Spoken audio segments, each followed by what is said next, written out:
Yvon Decnut, vous pouvez nous présenter l'autre volet de la ferme? Alors le volet qui était le principal, je veux dire avant, c'était la production de lait. Donc nous sommes une exploitation laitière avec des vaches haute production. Et à côté de ça, on fait un peu de vente directe. On vend du beurre, mon épouse fait la crème glacée et un tas de produits dérivés du lait, quoi. Et heureusement qu'on a ça. C'est une ferme où il y a beaucoup de passages. Vous recevez cette semaine une délégation africaine représentée par Aliou. Oui, Alors, Aliou qui est responsable de l'APES au Burkina. Et donc nous venons ici parce que nous avons les mêmes problèmes qu'eux en tant que producteurs de lait. Nous avons un problème qui est créé par la surproduction de lait en Europe et qui nous envoie chez nous du lait écrémé mélangé à l'huile de palme. En poudre? En poudre. Ouais. Mélangé à l'huile de palme, qui n'est ni bon pour la santé, ni bon pour nos productions locales. Alors, vous avez en fait un combat similaire, Yvon et Aliou.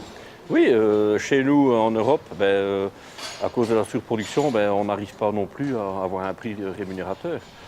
Donc il y a 3 ans, c'était un peu la crise chez nous, en Europe, et on a stocké de la poudre de lait. C'était soi-disant pour soutenir le prix vers le haut. Et après ça, on va le refiler à nos amis en Afrique. Et à cause de ça, les producteurs africains n'arrivent pas à avoir un prix rémunérateur non plus. Et comme on n'a pas de prix rémunérateur, ça tue nos exploitations familiales. Oui. Parce que le lait écrémé mélangé à l'huile de palme coûte 3 fois moins cher que le lait produit localement. Et donc ça tue les exploitations, ça renvoie les jeunes en exode rural et ils tombent ici en migration dans la mer et puis ils viennent chez vous. Voilà. Soutenir le lait local en Afrique, c'est un combat que nous menons, mais c'est un combat aussi que les Européens doivent mener. Combien de litres de lait vos vaches produisent-elles chaque jour? Chez nous, on a une production annuelle de 10 000, allez, ça tourne autour de 10 000 litres de lait. Donc ça veut dire qu'elle commence avec une bonne quarantaine de litres par jour. Alors chez nous, une vache produit maximum 2 litres par jour. Et c'est ça que je ne comprends pas quelque part aussi, parce qu'il me parle de la palme, de l'huile de palme. On détruit des forêts pour avoir de l'huile de palme.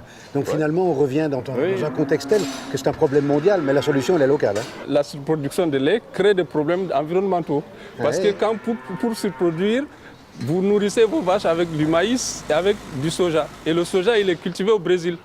Et au Brésil, pour cultiver le soja, on tue la forêt. Alors, il y a une solution, c'est de consommer local. Ça, c'est super important.